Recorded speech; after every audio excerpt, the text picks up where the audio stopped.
Bonjour à tous, ravi d'être là devant vous ce matin, surtout après les speakers qui viennent de passer. On est ravis avec Gilles d'être là pour vous parler de nos entreprises qui sont dans la deep tech et de la diversité des talents qui travaillent dans ce milieu, et puis finir peut-être par quelques conseils. Peut-être Gilles, si tu veux te présenter pour démarrer. Je vais commencer. Donc, je m'appelle Gilles Moreau, je suis un ancien chercheur. Moi, j'ai travaillé dans la recherche publique et dans la recherche privée. Donc, dans la recherche privée chez Renault et puis chez 3M. Et puis dans la recherche publique, je suis un ancien du CEA. Et puis, je suis tombé dans la marmite de l'entrepreneuriat il y a maintenant 7 ans avec une première entreprise qui s'appelle Lancia Energy Storage. Et là, depuis 3 ans, sur un gros projet que vous connaissez peut-être qui s'appelle Vercor. Donc moi, je suis un des fondateurs de Vercor. On a travaillé depuis maintenant 3 ans sur ce gros projet on a besoin de beaucoup d'argent. Donc là, récemment, on a annoncé une levée de 2 milliards où le but, c'est de refaire des batteries en France. Donc on parlait tout à l'heure des choses qui avaient été inventées en France. Une partie de la batterie, l'anode graphite, a été inventée en France, en particulier à Grenoble. Donc on est content, nous, de pouvoir ramener ça sur le territoire grenoblois et puis pour l'usine, sur le territoire dunkerquois, qui est aussi un gros territoire d'industrie qu'on est content de pouvoir travailler. Voilà, ça c'est pour mon parcours. Emmanuel, je te laisse te présenter. Alors de mon côté, j'ai un parcours un peu différent, puisque à la base, je suis ingénieur, j'ai fait Centrale Supélec, et ensuite j'ai passé 8 ans à faire du conseil en stratégie au BCG. Et puis au bout de 8 ans, on commence à se poser un peu des questions. Donc il y a 4 ans, j'ai sauté le pas, j'ai cofondé Akemia avec Maximilien Levesque, qui dirigeait un groupe de recherche en physique théorique à Normal Sup. Ça claque. Et donc on a cofondé Akemia. Aujourd'hui, donc on était 2 à l'époque, on est 60 aujourd'hui. On est une plateforme de recherche de médicaments en accéléré. Plus concrètement, on utilise, pour dire les gros mots, de l'IA générative qu'on guide avec une physique théorique extrêmement efficace pour aller trouver plus vite des meilleurs médicaments pour des maladies comme le cancer.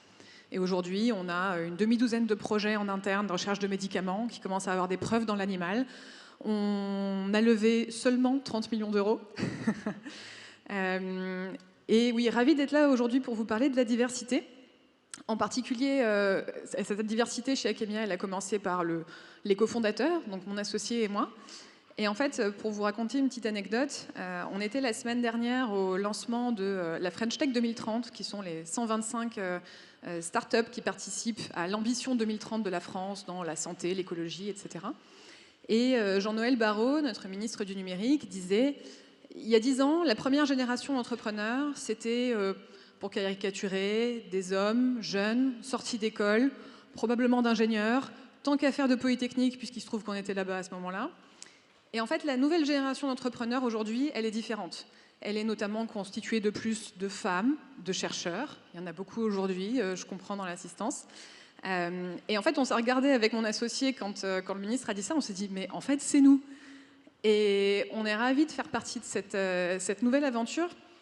Et je voulais faire une parenthèse sur, et Gilles en parlera encore mieux que moi derrière, mais sur les chercheurs et l'entrepreneuriat. Je pense qu'il y a plein de façons de le faire. Il y a la façon, on va dire, un peu traditionnelle, qui est le chercheur qui reste dans son labo, qui continue à chercher sur des méthodes de la nouvelle science, et puis une équipe à part qui travaille dans une nouvelle entreprise à partir de cette science. Et puis, il y a les chercheurs entrepreneurs. C'est le cas de mon associé, qui dirigeait son groupe de recherche et qui aujourd'hui est CEO d'Akemia depuis 4 ans. Et qui ne fait plus du tout de recherche, et il est ravi avec ça. S'il avait dû continuer à faire de la recherche, quel plus bel endroit que Normal Sup pour le faire. Mais donc là, c'est un métier différent, et je pense que c'est ça qui nous permet d'innover et de voir les choses différentes aussi dans les startups d'aujourd'hui. Alors moi, je suis ravi aussi. Alors je ne dis pas ça pour les gens qui vont être chercheurs, qui ont envie de rester chercheurs toute leur vie, c'est super. Mais c'est vrai que certains d'entre vous, certains d'entre nous, du coup, je peux me compter dedans, on a parfois cette envie de, je l'ai entendu par Lucie tout à l'heure, d'être son propre chef, de prendre en main un peu son destin et de se tester sur... C'est le principe d'un chercheur, de tester, de chercher les limites un peu partout. Eh ben, chercher ses propres limites, ses propres... le coup d'après, le truc qui va nous sortir de notre zone de confort. Voilà, moi c'est ce que j'ai fait. Tu dis la description de Jean-Noël Barrot sur les nouveaux entrepreneurs, c'est vous. Alors c'est nous aussi chez Vercors. On est des experts, évidemment.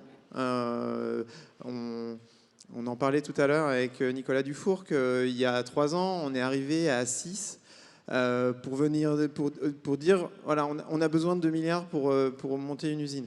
Alors évidemment, à 6 personnes et puis avec pas grand-chose, enfin, en tout cas, si, beaucoup, mais beaucoup à prouver, pas grand-chose à montrer au départ. C'était pas forcément facile, c'était pas forcément gagné. Et notre premier asset, notre première qualité, c'est le fait d'être des experts. Donc des experts chacun dans notre domaine. Moi, un petit peu dans la recherche. On a un collègue qui venait de Tesla, qui avait travaillé sur l'industrialisation de la batterie chez Tesla. Donc évidemment, ça nous aide. On avait quelqu'un qui sait hyper bien financer les nouvelles énergies. Quelqu'un qui savait travailler sur les affaires publiques. Notre histoire, elle commence d'abord par cette équipe, cette diversité et cette manière de réussir à travailler ensemble. Je ne sais pas si tu veux dire plus. Pour rebondir dessus, je pense que je peux peut-être vous parler de la diversité des profils qu'on a aujourd'hui chez Akemia. Alors, la description que je vous en ai faite tout à l'heure, vous dites c'est finalement une bande de geeks qui sont tous un peu pareils, parce qu'il n'y a pas énormément de sales et marketing dans notre boîte, etc. En fait, c'est une somme de compétences très différentes les unes des autres. Il y a des biologistes qui viennent de l'académique, des chimistes qui viennent de l'industrie pharmaceutique, des ingénieurs en machine learning qui viennent de start-up tech. Et donc, il faut faire travailler tout ce petit monde ensemble. Et finalement, ce qui est le plus important, ce qui est important pour nous, c'est d'avoir des personnes qui sont ce qu'on appelle T-shaped, donc T comme un T, qui ont une forte verticale de compétences, qui ont leur expertise, comme dit Gilles, mais qui sont aussi capables de naviguer avec d'autres gens qui viennent de mondes et de compétences différentes. Et ce que ça veut dire, c'est 1, d'être curieux vis-à-vis des autres, de s'intéresser, et 2, d'être capable de vulgariser sa propre science, ses propres compétences, pour pouvoir, in fine, construire un vocabulaire commun, pour qu'on puisse aller tous ensemble vers le même but. Et en ce qui nous concerne, la recherche de médicaments, c'est extrêmement difficile.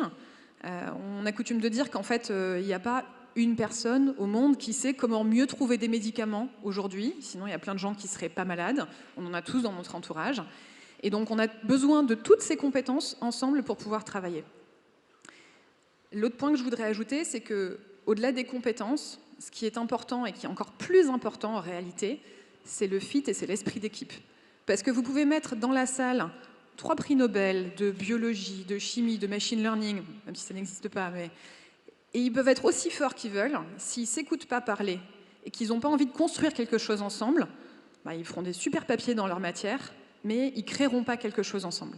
Donc ça, c'est vraiment quelque chose d'extrêmement important qu'on a en tête à la fois dans le recrutement et puis le développement de notre équipe. Et je pense que ça doit être pareil aussi chez Vercors. Exactement pareil. Je vais quand même ajouter 2 petites choses qui me tiennent toujours à cœur, c'est travailler en coopération. Donc, je vais rebondir sur les prix Nobel. Je ne connais pas beaucoup de prix Nobel, mais en tout cas, ça me renvoie à quelque chose, c'est à l'ego. Et je trouve qu'il y a quelque chose qui est super important aujourd'hui pour réussir à bien travailler. Et puis, si on veut faire l'industrie et l'entrepreneuriat de manière différente, c'est travailler en commun et de ne pas avoir un ego qui essaye de manger les nôtres. De manger les autres, pardon. Et nous, une grosse partie chez Vercors de notre succès, c'est qu'on a réussi à partager d'abord entre nous, et puis surtout avec toutes les parties prenantes, donc nos premiers investisseurs, nos clients, Renault, qui sont partie prenante dans tout ce qu'on fait, avec qui on a travaillé depuis le début. Donc on est sorti. Pour moi, c'est mon opinion aujourd'hui, c'est que on va réussir que si on change le modèle de l'entrepreneur tout-puissant qui réussit contre vents et marées. il faut de la consistance, il faut ne pas s'arrêter quand il y a des problèmes, c'est ce que disait Xavier tout à l'heure.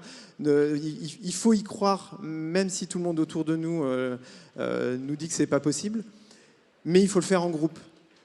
Déjà parce que c'est plus agréable, travailler en équipe c'est quand même mieux qu'être tout seul. Ensuite, parce que moi j'avais toujours l'image de la sinusoïde. Par moments, on n'est pas bien.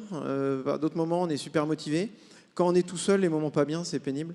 Quand on est en groupe, c'est rare qu'on soit tous sur la sinusoïde au même moment. Donc en fait, travailler à plusieurs, c'est quand même une force parce que on va partager les bons moments, on va s'entraider dans les moments difficiles. Et puis, oui, ça sera plus sympa pour faire la fête quand on sera plusieurs à la fin. Et une autre façon, en termes de diversité, c'est là on se parle beaucoup de diversité de compétences. Je pense qu'il y a aussi la diversité de culture et de langue. Et on a besoin de ça aussi. C'est-à-dire que quand Gilles dit on a besoin d'être plusieurs à travailler ensemble, il ne faut pas se limiter à la France. Typiquement chez Akemia, aujourd'hui, on est un gros quart d'étrangers qu'on a attirés parce qu'on avait besoin de leurs compétences, parce que sur certains sujets, la France ne suffit pas nécessairement. Et finalement, on cherche des médicaments pas pour les Français, mais pour des patients dans le monde entier. Et donc, pourquoi se priver de ces talents qui sont partout ? Et ça, donc, à la fois, on a besoin d'eux, et aussi, il faut se mettre dans une position où on les accueille de la bonne manière, parce que quand on débarque dans un pays et qu'on ne connaît personne, c'est toujours plus compliqué. Et donc ça revient un peu à ce que je disais tout à l'heure aussi sur l'ouverture, l'envie d'aller vers l'autre.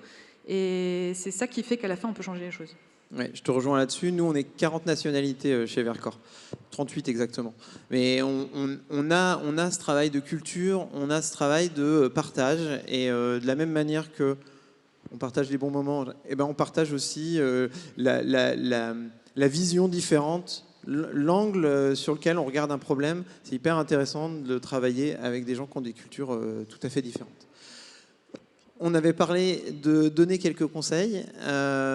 Donc, moi, j'en ai pas plein des conseils, mais je vais essayer de les résumer et puis peut-être que je pourrais rebondir sur les tiens. Le premier, c'est de travailler. C'est débile et puis c'est une évidence, mais le fait que ça ait marché pour nous, c'est parce qu'on a travaillé. Je ne vais pas revenir sur le fait que quand on est arrivé il y a 3 ans avec rien, maintenant, après 3 ans et 2 milliards levés, c'est parce que dans l'intervalle, on a créé énormément de choses. Il faut s'amuser aussi. C'est moins sympa. Donc, pareil, on a une bonne équipe, on arrive à s'amuser.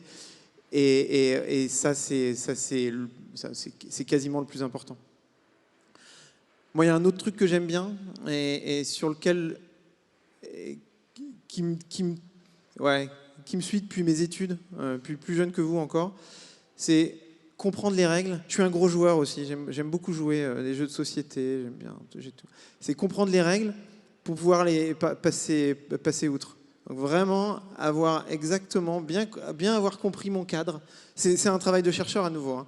Bien avoir compris le cadre pour pouvoir chercher pourquoi il y a quelque chose qui peut marcher en dehors de ce cadre ou fonctionner. David l'a super bien expliqué tout à l'heure, mais voilà, fonctionner un peu plus loin. Et ça, c'est valable évidemment pour la science, mais c'est encore plus valable dans l'entrepreneuriat. Si on reste pile poil dans le carré qu'on nous a donné, ça va pas marcher. Par contre, si on s'amuse et si on joue avec les limites, là, on peut faire des choses vraiment chouettes.